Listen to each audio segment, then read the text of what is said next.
ග්ලෝකෝමා ගැන අපි සතියක් තිස්සේ කතා කරලා අද අවසාන දවස 9 වෙනිදා ඉඳන් 15 වෙනිදා වෙනකන් මාර්තු මාසේ ග්ලෝකෝමා කියන අක්ෂි රෝගය වෙනුවෙන් වෙන් වෙලා තිබුණේ. මම හිතන්නේ ඔබ අවධානයෙන් හිටියා නම් සමාජ මාධ්‍ය ඔස්සේ සහ පුවත්පත් එහෙම නැත්නම් ටීවී රේඩියෝ ඔස්සේ පවා මේ ගැන කතා වුණා.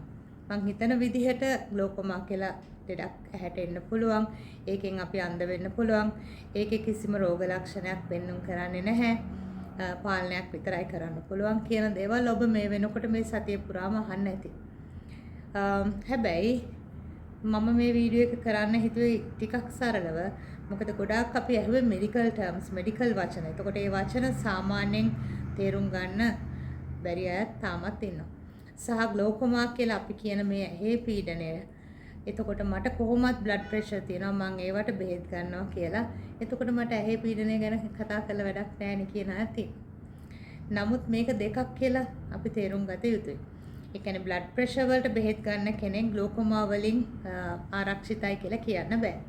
ග්ලෝකෝමා කියන ඇහි පීඩනය කොහෙද එන්නේ කොහොමද ඔක එන්නේ කියලා අහනකොට ඇහැ ඇතුලේ තරල, ඒ කියන්නේ ජෙලිමය තරලවල ඇතිවන පීඩනයක් නිසා අපේ දෘෂ්ටික ස්නායුව, ඒ කියන්නේ අපිට පෙනීම දෙන මොළයෙන් පෙනීම අරගෙන එන ස්නායුව තෙරපෙනවා. අන්නේ තෙරපීම, ඒ කියන්නේ මොකක් හරි පීඩනයක් වැඩි වුණාම තෙරපීමක් තියෙනවානේ. ඒතකොට ඒ තෙරපීම නිසා තමයි අපි මේ කියන්නේ මේ ග්ලෝකෝමා හැදුනොත් අන්ධභාවයට පත් වෙන්න පුළුවන් කියලා. එතකොට ග්ලෝකෝමා හැදිලාද කියලා දැනගන්නේ කොහොමද? එහෙම නැත්නම් හැදුනා කියලා දන්නේ කොහොමද කියලා අහුවොත් ඇත්තටම ලොකු රෝග ලක්ෂණ පෙන්වුම් කරන රෝගයක් නෙවෙයි ග්ලෝකෝමා. අන්න එතන තමයි මේ කියන රිස්ක් එක තියෙන්නේ. ඒ කියන්නේ ඔබ බොහෝ දුරට සායන වලට යොමු වෙන්නේ විෂන් එක සෑහෙන දුරකට අඩු වුණාට පස්සේ. අර එතකොට ඔබ වෙනුවෙන් කරන්න පුළුවන් ප්‍රතිකර්ම බොහොම සීමිතයි. අන්න ඒකයි අපි මෙතෙන්දි කියන්නේ මේ රෝගය ඔබට තියනවාද කියලා ඔබ කලින් සැලකිලිමත් වෙන්න කියලා.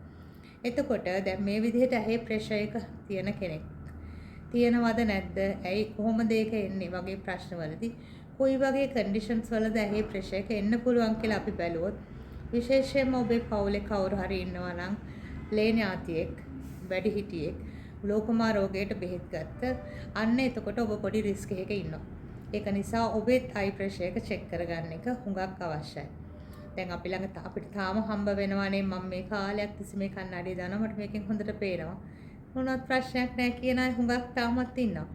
ඉතින් එතකොට ඒගොල්ලෝ කාලෙකදී අක්ෂි සායනයකට යොමු වෙලා නැහැ. ඉතින් අන්න ඒ වගේ අය වුණත් අවුරුද්දකට පාරක් එක නිවැරදි අක්ෂි පරීක්ෂණයක් කරගත්තොත් බොහෝ දුරට මේ වගේ රිස්ක් එකක් තියෙන ලෙඩ රෝග වලින් ඔබට වැළැක්වෙන්න පුළුවන්. එතකොට දැන් මේ වගේ ෆැමිලි හිස්ටරි එකක් තියෙන. එහෙම අයට රිස්ක් එකක් තියෙනවා. ඊළඟට අයි සර්ජරි එකක් කරොත් ඇහි තුවාලයක් ඇහැට වෙච්ච අනතුරක් නිසා යම් යම් තත්ත්වයන් යටතේ සර්ජරිස් කරපු කෙනෙකුටත් ග්ලෝකෝමා ඇති වෙන්න පුළුවන්. දීර්ඝකාලීනව බෙහෙත් ගන්න අය, දියවැඩියාව, ප්‍රෙෂර්, හෘද රෝග, ආතරයිටිස් වගේ දීර්ඝකාලීනව බෙහෙත් ගන්න අයටත් ග්ලෝකෝමා තත්ත්වයන් ඇතිවීමේ හැකියාව තියෙනවා. අපි ගත්තොත් මේ මොනවත්ම නැතුව වයස අවුරුදු 50 60 පෑන්නට පස්සේ අපේ ඇඟ ඇතුලේ තියෙන ක්‍රියාවලියන් වෙනස් වෙනවනේ වයසත් එක්ක. අන්න එහෙමත් අපිට ඇහි පීඩනය වැඩි වෙන්න පුළුවන්. එතකොට මේ මොන තත්ත්වයක් යටතේ හරි ඔබට ග්ලෝකෝමා තියෙනවා කියලා කිව්වොත් ඔබේ වෛද්‍යවරයා ඊළඟට වෙන්නේ ඇත්තටම ඔබ හරි නිවැරදි මාත්‍රාවන් වලට වෛද්‍යවරයා හමු වෙන්න ඕනේ. අදාළ පරීක්ෂණ කරගන්න ඕනේ. දැන් ඔබට මේකට දෙන්නේ දියර බෙහෙතක් ඇහැට දාන්න. ඒක දාන වෙලාවල් දාන්න ඕනි ප්‍රමාණයන් මේ ඔක්කොම ඔබට කියලා දෙනවා. මේ බෙහෙතෙන් මොනවද කරන්නේ? ග්ලෝකෝමා නිට්ටාවට සුව කරන්න බෑ. මේ ඇහි පීඩනය පාලනය කිරීම. දැන් මම මේ කතා කරන දේ මේ වගේ ග්ලෝකෝමා වලට බෙහෙත් දාන අවුරුදු ගණන් බෙහෙත් දාන අය ඒක කතා කරලා ඇහුවම ඒක පුංචි ප්‍රශ්නයක්. කොහෙටද ඔය බෙහෙත ඇහි දාන්නේ කියලා ඇහුවොත් අපි ගොඩාක් දෙනෙක් තාමත් කියන්නේ මෙතෙන්ට මම මේ ගැන වීඩියෝස් කරලාත් ඇති. මෙන්න මෙතෙන්ට බෙහෙත් දාන්න ගොඩක් අය හිතනවා මෙතන මේ පොඩි වලක් වගේ එහෙම කියනවා. මෙතන මේ තියෙන්නේ ඇහැට බෙහෙත් දාන්නමයි කියලා. ඒක එහෙම හිතන එක වැරදි. ඇත්තටම මෙතෙන්ට දාන බෙහෙත් නහය ඔස්සේ මෙහෙම ඇවිල්ලා කෙලත් එක්කලා ඉවත් වෙන එක තමයි වෙන්නේ. එතකොට ඔබ මේ බෙහෙත් දාලා බලාපොරොත්තු වෙන සහනය ඔබට ලැබෙන්නේ නැහැ. ඒක නිසා විශේෂයෙන් සැලකිලිමත් වෙන්න. ග්ලෝකෝමා තියෙන ලෙඩු තමන් කොතෙන්ටද බෙහෙත් දාන්නේ? ඇත්තටම මේ මැද කොටස් වලට මේ වගේ තැන් වලින් තමයි බෙහෙත් දාන්නේ. එතකොට ඒක ගැන ගොඩක් සැලකිලිමත් වෙන්න. තව මොනවද ට්‍රීට්මන්ට්ස් කියන එකද දැන් ලේසර් ට්‍රීට්මන්ට් එක දැන් කරන්න පුළුවන් ග්ලෝකෝමා තියෙන අවස්ථාවල. ඊළඟට සර්ජරි එකකට වුණත් වෛද්‍යවරයෙක් ඔබව යොමු කරන්න පුළුවන්. හැබැයි මේක තීරණය කරන්නේ ඔබ නෙමෙයි වෛද්‍යවරයා. ඒ නිසා ඔබේ වෛද්‍යවරයාත් එක්කලා නිතර කතා බහ කරලා ඔබේ ඇහි පීඩන තත්ත්වය නිතර මෙෂර් කරගත්තාම වෛද්‍යවරයා තීරණය කරනවා ඔබට මේ ප්‍රතිකාර කරන්න පුළුවන් කියලා. එතකොට මේ දේවල් දැන් ලේසර් ට්‍රීට්මන්ට් එක නම් බොහොම එක දවසකින් ඉවර වෙන බොහොම සුළු වෙලාවකින් කරන දෙයක්. සර්ජරි එක කරන වෛද්‍යවරයා සහ කරන තැන අනුව කොහොමද වෙන්නේ කියලා බොහොම පොඩි ට්‍රීට්මන්ට්ස් ඒවා ගොඩාක් ලොකු දේවල් නෙවෙයි. එතකොට මේ වගේ රිස්ක් එකක් තියෙනකොට ඔබ ඇත්තටම සැලකිලිමත් වෙන්න. ඔබ ඒ දාන බෙහෙත් නියමිත මාත්‍රාවලට දාන්න ඕනි.